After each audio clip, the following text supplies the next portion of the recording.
The AMA Moving Medicine podcast highlights innovation and emerging issues that impact physicians and patients today.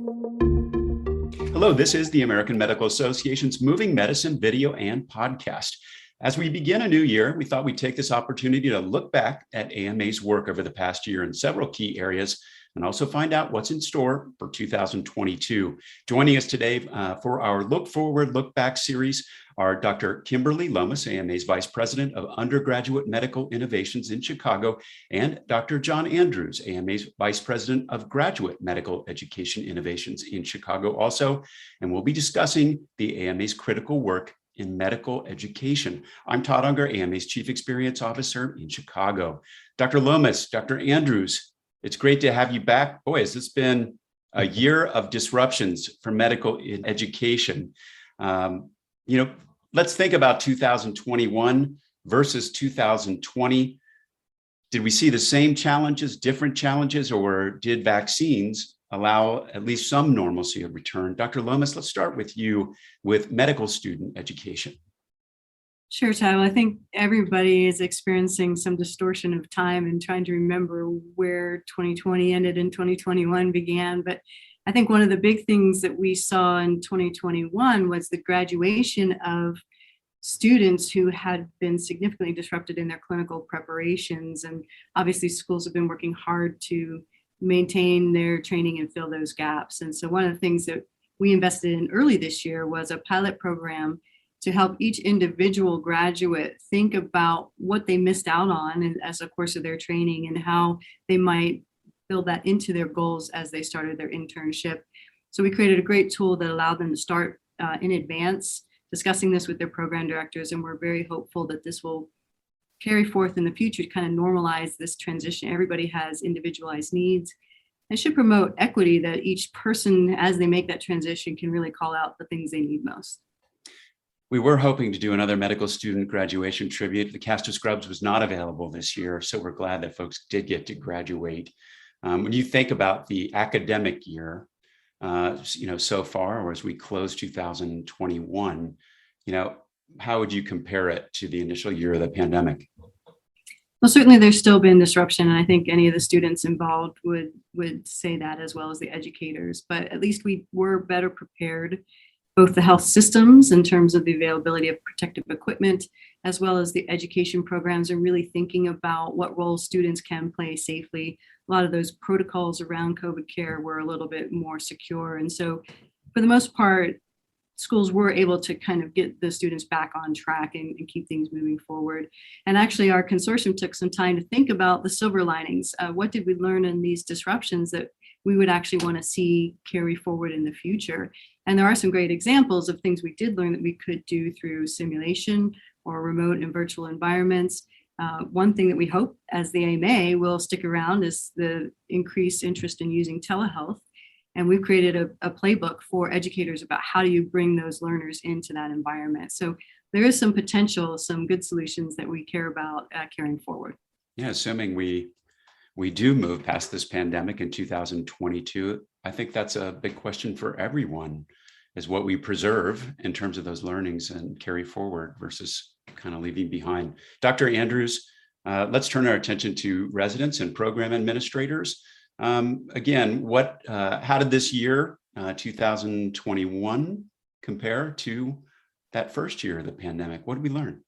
Well, the stress of the clinical response to COVID-19 is ongoing, but unlike 2020, I think that, as Dr. Lomis alluded to, health systems, hospitals have evolved systems for dealing with COVID patients that weren't in place when everything exploded in 2020. And when that did happen in 2020, there was tremendous concern about how the demands of caring for patients with COVID was going to disrupt the path toward education in your particular specialty, your path toward board certification, as you turned your attention to meeting the demands of caring for patients with COVID rather than the things you thought you would be doing. I think many residents were worried about that in 2020. I think that's less of a concern now. There's still a tremendous burden being placed on our residents to provide frontline care to patients with COVID, but the systems for doing that are less disruptive to their progress towards certification in the specialty in which they're training. So that's a little note, that's a little bit of a positive note to sound. There have also been changes nationally, grace periods and alternate methods for achieving board certification that have removed some of the stress people have felt that if I'm doing all of this work to care for patients with COVID, I might not be eligible for certification in my specialty. So I think things have calmed down a bit in terms of those specific concerns about specialty training, while the demands of caring for patients with COVID are ongoing. Dr. Andrews, I know one of the things that you've looked deeply at is the residency application process. Mm-hmm. Big changes there, of course, by necessity, year one, and continuation of a lot of virtual support. Mm-hmm. How have you, what have you learned over the past year? What do you think some of the major conclusions are going to be? The residency selection process has been something that was interesting before the pandemic and is even more interesting now. With the advent of the pandemic, one thing that I think everyone's aware of is that the process of applying to residencies changed dramatically, and that interviews became virtual. People weren't visiting the institutions where they thought they might train. They were conducting interviews virtually. That created broad access to opportunities to interview, but less deep knowledge of the programs and the applicants for making that critical match to residency training later in the year. And I think the long-term effects of that remain to be seen. Like, did people match to programs that they might not have in a situation where they actually had a chance to go and visit? So we'll see what happens going forward. I think there was a lot of positive things that came out of virtual interviews. It was less of an administrative burden for programs. It was less expensive and involved less travel for applicants. And so as much as people want to get back to in-person interviews for all of the reasons I just stated, I think that options to interview virtually will continue to be available and will continue to enhance people's access to programs that they might not have otherwise been able to take a look at. So there have been some pluses and some minuses to that. The last thing I'll say about the residency selection process, and Dr. Lomis may wish to comment further, is I think there's a graduating class of medical students that has some concerns about the impact of COVID on their preparation for residency and whether there are gaps in that preparation that might need to be addressed in residency going forward. And again, we're still learning about that and doing a lot of work at the AMA to better understand those gaps and how to best address them. Dr. Lomis, what do you think about that?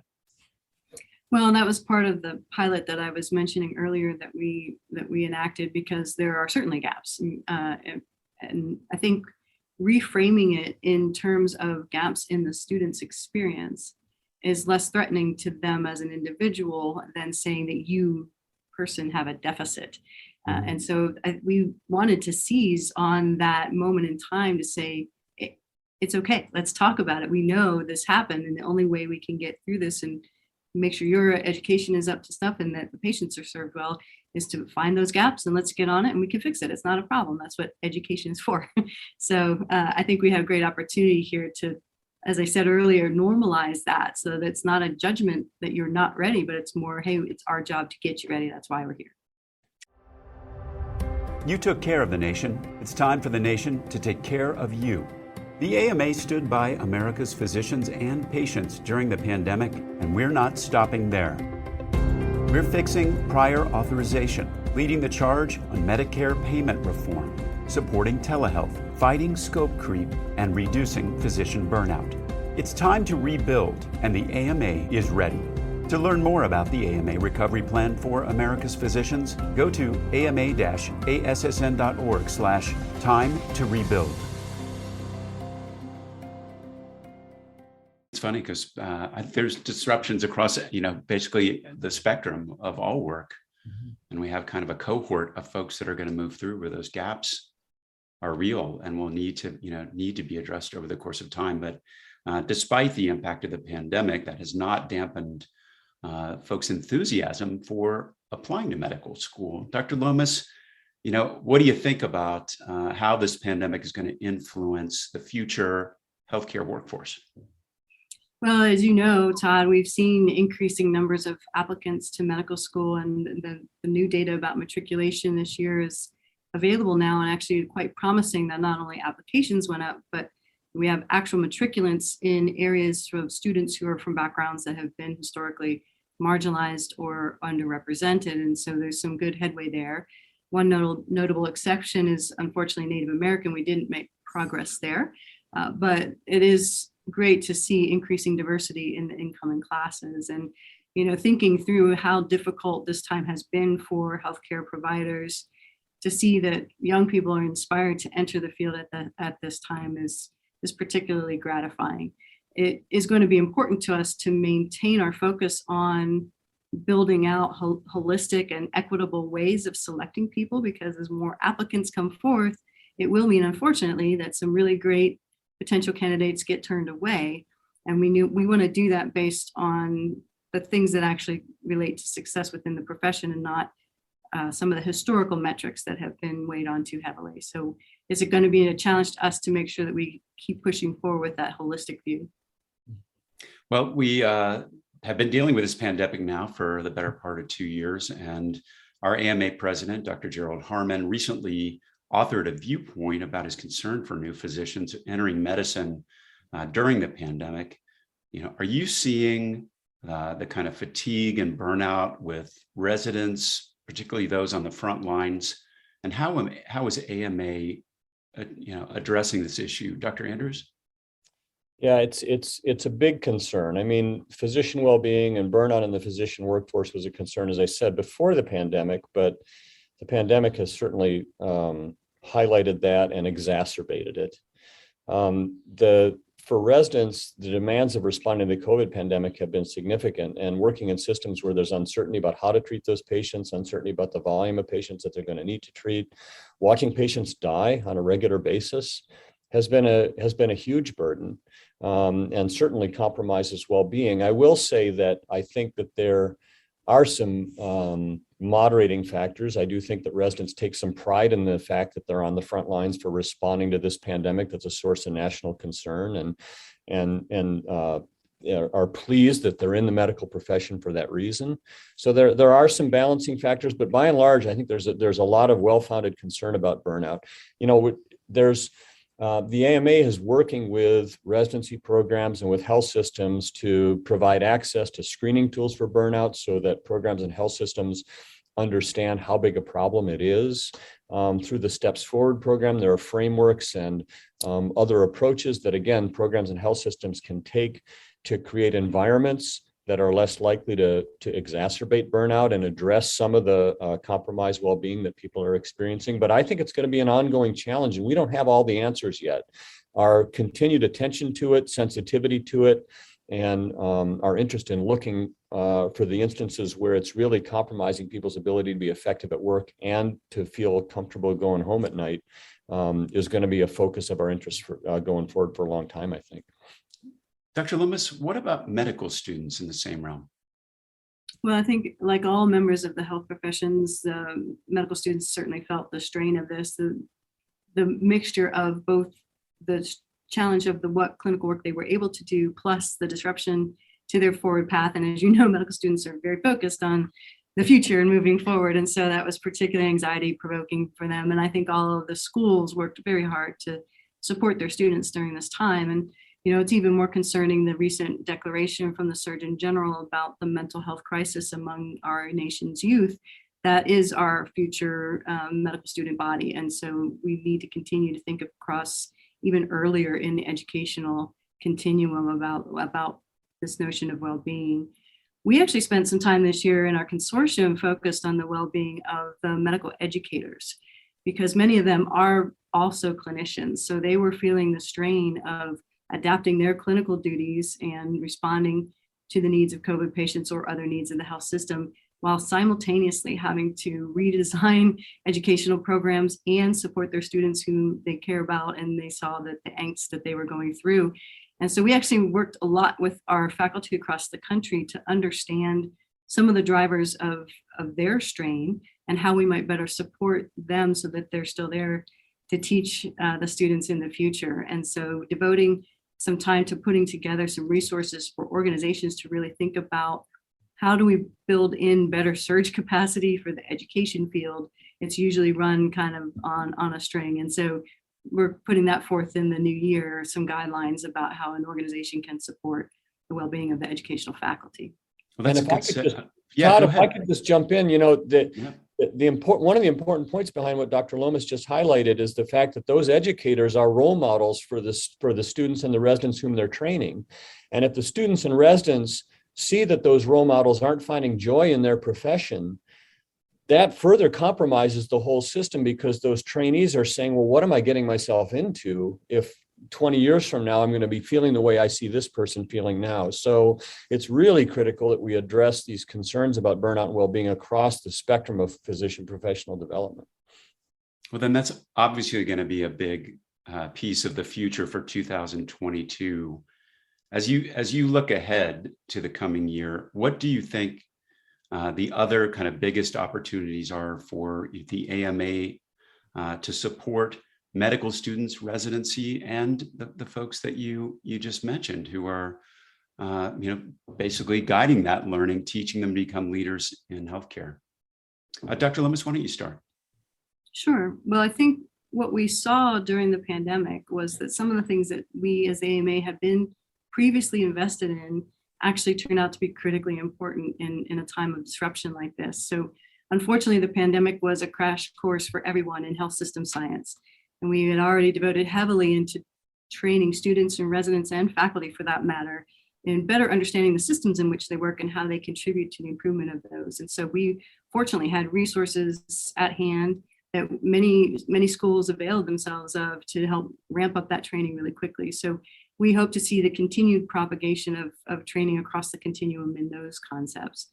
Certainly, we've been invested in what we call competency-based education, which really, instead of saying how long were you in a course, it looks at what did you learn and did you attain the outcomes that you need.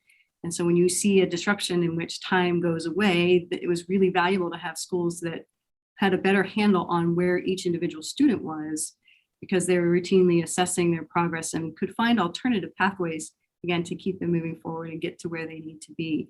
And that ended up connecting to some work that we've done in value-added roles with students, this notion that the student is not just receiving, they give a lot. We have incredibly bright and talented medical students who can do a lot of different things. And so we were able to articulate that and hope to continue to build that understanding of the value that they bring to the healthcare system.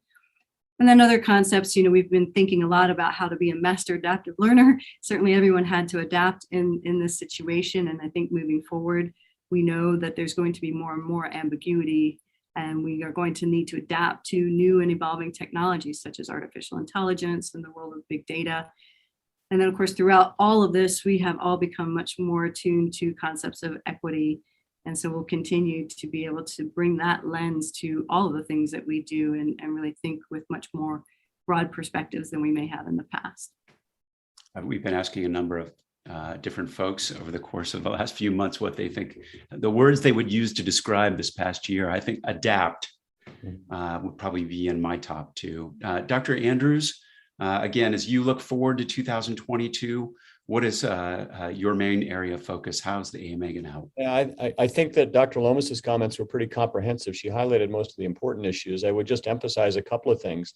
This effort to pursue competency-based medical education, I think, is really important. For the reasons that we stated earlier, we have students graduating from medical school who are concerned about gaps in their training. What are those gaps, and do we actually know what they're capable of? And where these residents are concerned, who are seeking board certification, rather than just spending 3 years in internal medicine residency, do we know that they've achieved the standards necessary to practice independently? And that puts a lot of pressure on us as a medical education community to refine our assessments so that we can actually know what people are capable of rather than just how long they've spent doing it. And then the other thing I think it's really important to address is the issue of diversity in the physician workforce and in our medical education systems. I mean, COVID once again has highlighted that there are huge inequities. And as we look at the disproportionate impact of COVID, particularly in communities represented by persons of color, we look at our medical education system and see how poorly represented persons of color are within that system. And we're going to have to do something about that to meet the needs of those communities with a physician workforce that better represents the patients for whom they're providing care. Well, Dr. Andrews and Dr. Lomis, thank you so much to you and your colleagues for all the work you've done to support students and residents, and to the consortium and to all our GSEP partners out there as well.